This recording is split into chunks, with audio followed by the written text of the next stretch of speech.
pour travailler, on estime que notre travail n'est pas si mauvais que ça. Parce qu'il faut aller vers une convergence. Nous, on ne veut pas rester dans le point de vue partisan des partis politiques. Et si on arrive à les faire converger ensemble, on estime qu'on a fait un boulot. Alors, 190 ngeen amoon comme ay membres ngeen def charte bu bees ñan ñoo génn ñan ñoo des. Léegi on est aux alentours d'une quarantaine. Mais les gens sont en train de venir. Mais on a fait 2 séminaires pour préparer la nouvelle charte.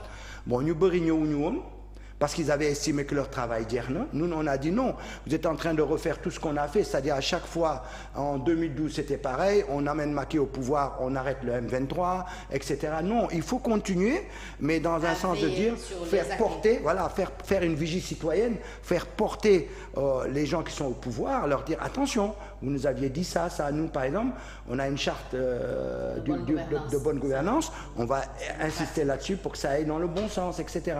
Donc c'est de ce point de vue-là. Et pourtant, on est ignoré par le gouvernement, il ne nous invite pas, il ne fait rien. Mais nous, on continue notre travail, ce n'est pas une affaire de gouvernement. Dafa bokk ci parti yi génn ci F24. waaw bokk si. génn nañu bokk si waaw bokk si. naka ngeen apprécier génn boobu. En fait kenn génnul officiellement en fait, c'est-à-dire que les gens dañu rocceeku sans dire ndax génn nañu génn ñu. Nous entre-temps, bah oui, nous une fois que la charte elle est périmée parce que les 4 points sont terminés. Il fallait bien qu'on appelle à une rencontre. Quand on a appelé à une rencontre, les gens qui sont venus ont dit on ne doit pas laisser tomber.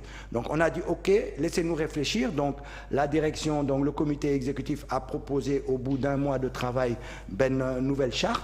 Cette charte a été amendée dans une 2e rencontre dans laquelle une quarantaine était venue et les gens viennent au fur et à mesure signer au siège, ils viennent signer la charte. Sauf signer, tu es partie prenante. Sauf que signer on estime que bokoto.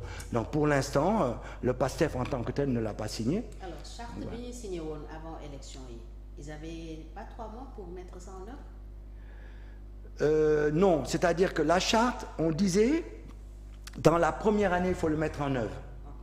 Ensuite, quand on a vu les difficultés, parce que nous aussi on regarde un peu les choses, on a vu les difficultés qu'ils ont, taluñu woon de beaucoup de choses, ils ont fait quand même des assises au niveau de la justice.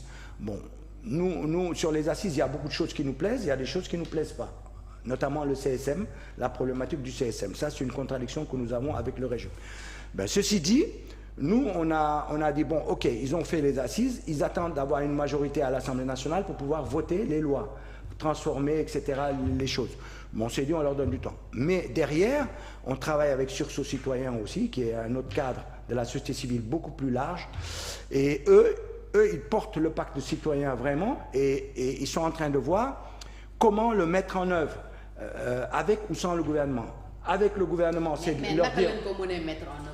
Non, sans le gouvernement, ça veut dire la pression. Okay. Dire aux gens, attendez, on ne va pas nous vendre quelque chose avant les élections, nga ñëw signer ko devant tout le monde, nga ne da nga koy appliquer, nga jàdd kon tu es élu et tu dis non, non, je vous reçois plus, j'applique rien, non. Rien du tout. Ni, même sur ce citoyen. Et pourtant, il y a un ministre conseiller de la société civile, des associations, des syndicats, mais ce ministre conseiller ne nous a jamais contactés. Mais ceci dit, nous, cette fois-ci, nous, on est clairs. On ne laissera pas les politiques faire ce qu'ils veulent. Ils ont pris des engagements, on les suivra pour qu'ils assument leur engagement. Et suivre les engagements, ça veut dire quoi? Nous, on ne va pas s'asseoir comme avant. En 2012, les assises avaient dit à Macky, bon, on applique alors les assises nationales. Alors à ce moment-là, Mounelen, non, vous allez me préparer ça. Donc on a fait la CNRI, on a déposé un dossier en 2013. Il l'a pris, il l'a mis dans un tiroir. Nous, on est resté à attendre jusqu'à 2016 de Foussida. En 2016, il a pris ce qu'il a voulu dedans, Dougal Code dans le référendum. Maintenant, on ne fait plus ça parce que nous, on apprend de l'histoire. Maintenant, nous, on veut suivre ça. C'est-à-dire, on va dire aux politiques, on va travailler ça avec vous. Vous êtes les donneurs d'ordre, mais on le travaille avec vous. Vous ne voulez pas, ok, mais nous, néanmoins, on travaille avec Askanbi, avec alors, le peuple. mettre la pression, est-ce que ça veut dire que F24 mun na wàccaat ci mbedd bi def ay manifestations mobiliser pour que li actuel président waxante woon te Amadou Ba son mandataire d'alors signé woon le pacte ñu doxal ko.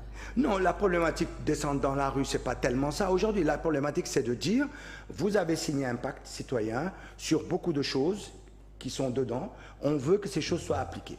Vous êtes en train de les appliquer de façon sectorielle, on a vu, notamment avec les assises de la justice. Pour ñun doyul, des na ay affaires. Par exemple, la problématique de la politisation de l'administration, la problématique des appels à candidature. Voilà la question regrouper le maximum de gens qui travaillent dans le même optique. Et là-dessus, on a un peu reculé, en tout cas moi, parce que j'estime qu'ils ont quand même fait ça. À la seule différence, moom laa doon expliqué l'autre fois dans une émission, c'est que les politiques ont changé, quoi. C'est-à-dire aujourd'hui, ils acceptent tous de travailler sous une bannière du PASTEF. Nous, c'est pas notre problème, dès lors qu'ils travaillent ensemble. Parce que tu as quand même 10 candidats du F24 qui sont avec, aujourd'hui, la coalition Diomaye ou avec le PASTEF qui travaillent ensemble. D'accord? Et dès lors, tu ne peux pas dire sur les 13 qu'on avait qu'ils ne se sont pas ouverts de ce point de vue-là. Mais à la seule différence, c'est qu'ils ne sont pas allés avec leur casquette. Ils acceptent d'y aller avec une autre casquette commune. Ce n'est pas notre problème, nous. Nous, l'essentiel, c'est d'aller en convergence. Nous, on veut que les gens aillent voir. Parce qu'on ne sera jamais d'accord sur tout ensemble. Essayons de trouver les convergences pour aller ensemble. Parce que dëkk bi daf ko laaj, daf ko soxla. Adama, noo apprécier taxawaay bi tey F24 ak sursaut citoyen ak yeneen kuréel dañu àndoon tegoon benn pacte de gouvernance démocratique ñii signé woon ko tey engagement bi notamment c'est Amadou Ba qui l'avait signé moo nekkoon mandataire du président Bassirou Diomaye Faye waaye tey F24 mënu leen a jot tontu wuñu ci seeni lettre l'histoire se bégaye boolewuñu leen ci dara l'histoire bégaye avec M23 et M24. Pourquoi l'histoire bégaye? M23 c'était les membres de la société civile plus les partis politiques. C'est comme F24. C'est du pareil au même. La mise en place, la naissance de F23, c'est la même chose que la naissance du F24. Donc, c'est du pareil au même. Mais, seeni agenda bokkul. L'agenda des partis politiques et l'agenda des membres de la société civile ne sont pas les mêmes. C'est normal qu'à la fin des élections, que les partis politiques aillent faire autre chose. Et que vous, en tant que membre de la société civile, vous ngeen continuer di xool li nit ñi doon def ndax baax na wala baax. C'est ça. Mais malheureusement, des fois, on ne vous entend pas sur des questions importantes de ce pays-là. Sur des questions importantes. C'est vrai. Il y a eu les assises de la justice. Il y a des points dont vous êtes d'accord et certains dont vous êtes pas d'accord. On ne vous entend pas sur certaines questions. C'est-à-dire, aujourd'hui, société bi dañ ne ana laay membre de la société civile. Par exemple, bonne question. Adama, bonne question. Sur toutes les questions de l'heure. Aujourd'hui... Sur la question de la mairie, on est intervenu. Quelle mairie? Mairie de Dakar. Barthélémy Diaz. On a même reçu la délégation. Oui. On les a reçus dans notre siège. Oui. On a discuté avec eux. Oui. Sur la question de la liberté de la presse, la question de laisser les gens parler, on en a parlé, on a fait une conférence de presse, on en a parlé.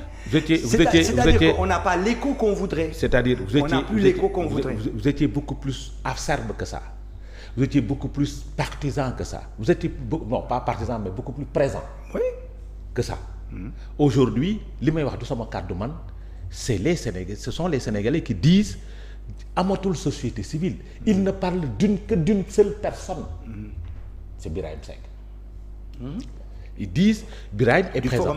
Du Forum civil. Il est présent parce que sur les questions yi mu doon interpeller gouvernement ba le passé, il continue à les interpeller. Et vous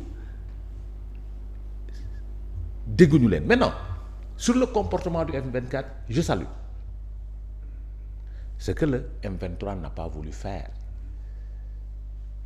Vous